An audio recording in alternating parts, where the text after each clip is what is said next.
Oke, Assalamualaikum warahmatullahi wabarakatuh. Selamat sore, ketemu lagi dengan saya Muhammad Nur di Celoteh Muda. Jadi sore hari ini kita akan berbincang-bincang terkait kemerdekaan Republik Indonesia yang ke-75.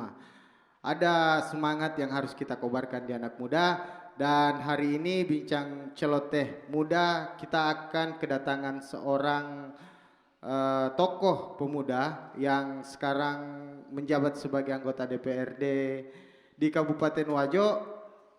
Beliau adalah sekretaris Komisi 1. Beliau adalah wakil ketua Himpunan Mahasiswa Pasca Sarjana Indonesia, dan beliau ini punya pengalaman yang menarik terkait bagaimana dia menjalani hidup. Kemudian ada semangat yang harus ditularkan kepada generasi muda yang ada di Kabupaten Wajo. Untuk itu kita akan melanjutkan diskusi dengan beliau, tetap di stasiun Celoteh Muda.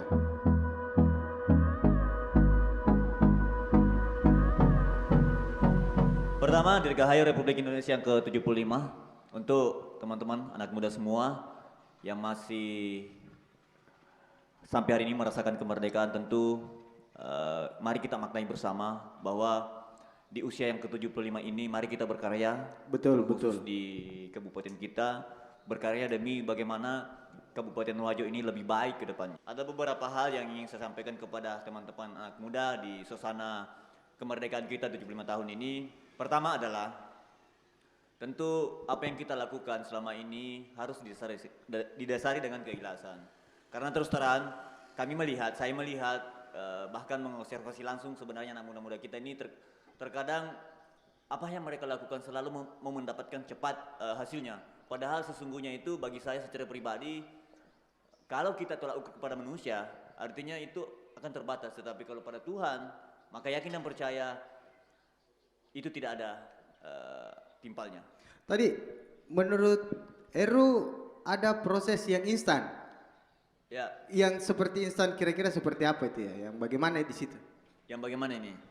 Proses instan oleh anak muda sekarang. Mungkin ya. sebelum itu. itu. Gitu. Untuk teman-teman anak muda semua, saya melihat ini anak-anak muda kita ini termasuk mungkin ada beberapa gerakan-gerakan. Saya ini background saya ini adalah parlemen jalanan yang kebetulan dipercaya.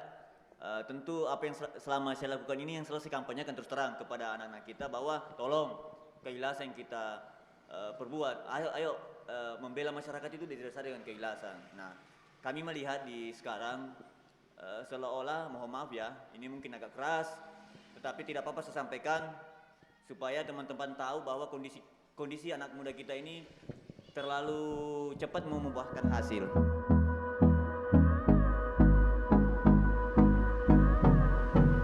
Pertama adalah kerja ikhlas, kedua mungkin adalah membangun networking jaringan. Karena terus terang di era sekarang, era keterbukaan, tentu kita berpikir bahwa mungkin detik ini kita berada di Australia ataupun di Amerika, ini melalui dengan yang namanya memanfaatkan teknologi ya.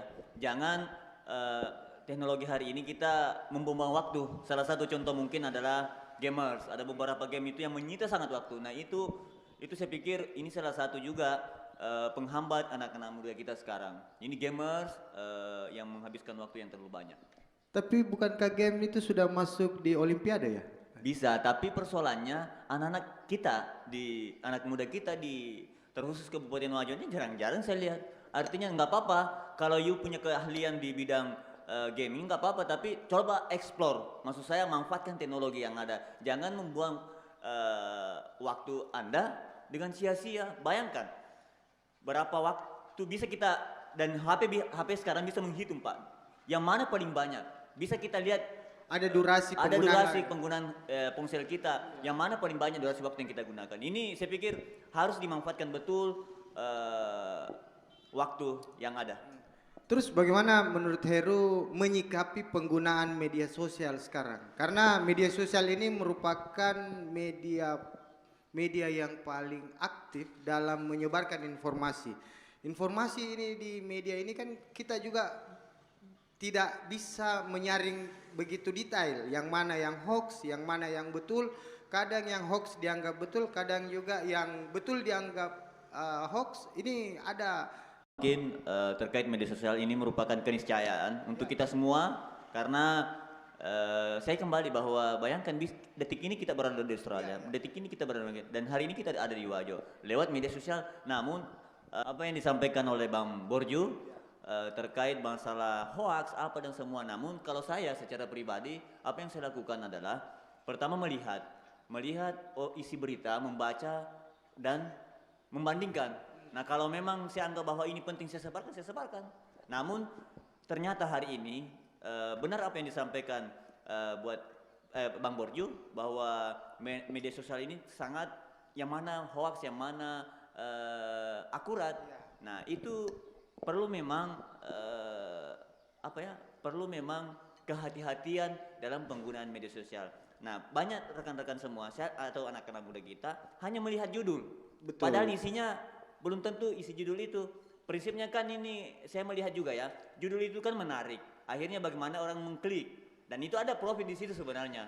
Kira-kira mungkin begitu Bang Borju. Wah, oke. Kira-kira di DPR itu Pak Heru mau bikin apa? Oh ya.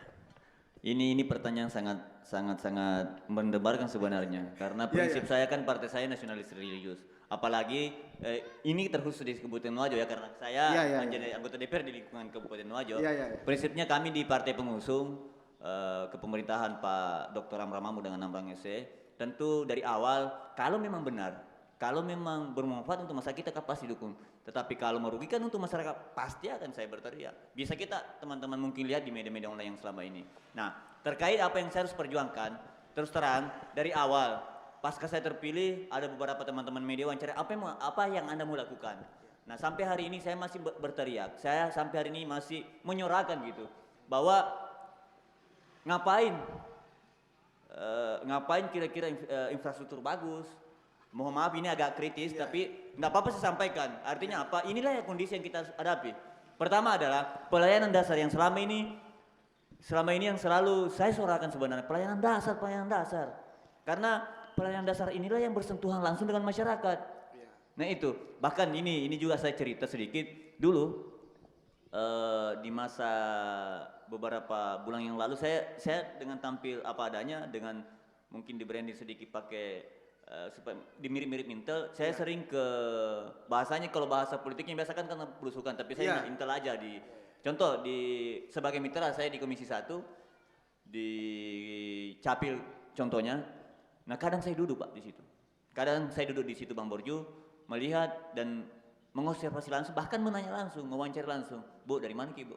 Saya bilang tuh dari ini ya, dari Siwa. Terus ngurus apa Ki? Dia bilang ngurus KTP. Bilang kenapa baru datang? Dia bilang baru ada uangku nak. Bayangkan, baru ada uangku nak. Itu dari Pitumpanua, dari Siwa ya, dari Siwa ke Sengkang berapa puluh ribu rupiah yang harus dikeluarkan untuk hanya mendapatkan KTP.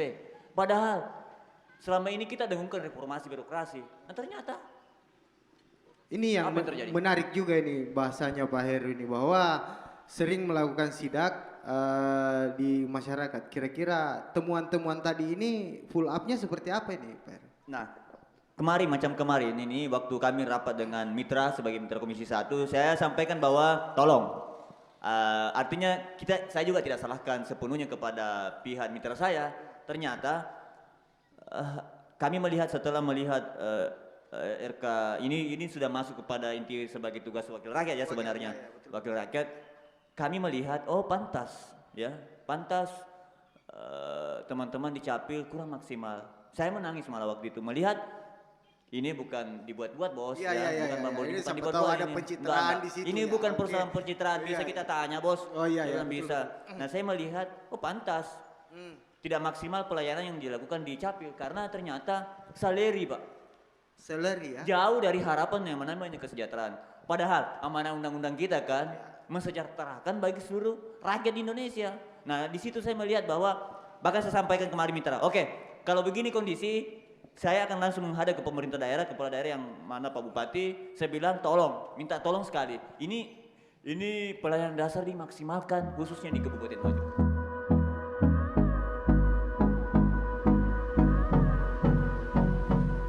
Proses dari aktivis menjadi DPR itu bagaimana itu Pak Heru? Nah ini pertanyaan paling ribet sebenarnya. Nah Sebelumnya kan saya di DPP HMP, Himpunan Mahasiswa Pasca Sarjana Seluruh Indonesia. Kami bersama di situ membangun jaringan, yang kembali saya bahwa membangun networking. Kami saling mensupport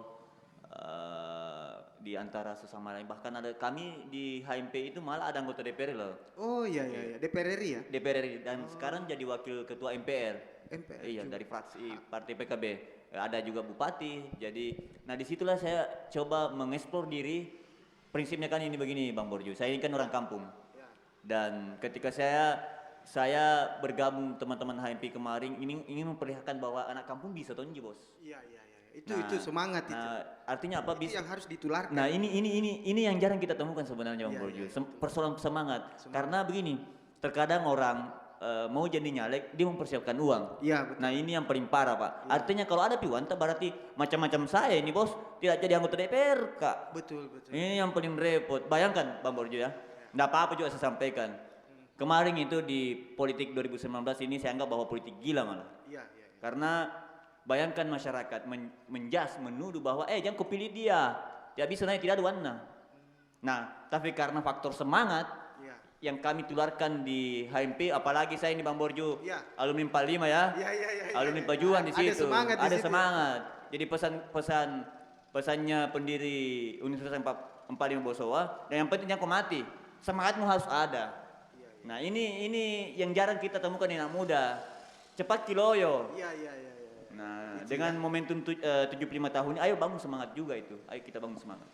Itu waktu dapat black campaign ataukah semacam apa ya, negatif campaign bahwa jangan pilih itu, ndak ada uangnya, apa yang dilakukan selain semangat itu?